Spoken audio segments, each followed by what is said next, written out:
আম্মু আজকে রান্না কিন্তু ভালোই মজা হয়েছে। খাবার তো মজা হবেই।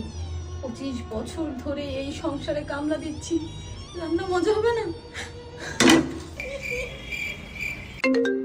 আম্মু 1 মিনিট একটু চুপ থাকো, একটা ফোন আসছে, একটু কথা বলে নেই।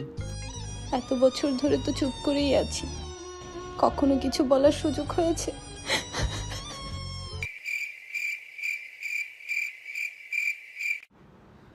আম্মু তুমি বাজারে গেছিলা, বললাও তো না।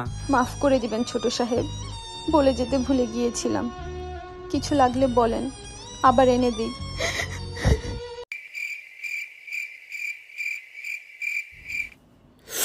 উফ আম্মু আজকে খেলতে খেলতে পাটা একদম ব্যথা হয়ে গেছে। আসেন ছোট সাহেব, আপনার পাটা টিপে দিই। আপনার পা, আপনার বাবার পা, আপনার বাবার মার পা টেপার জন্যই তো আমি এই সংসারে এসেছি।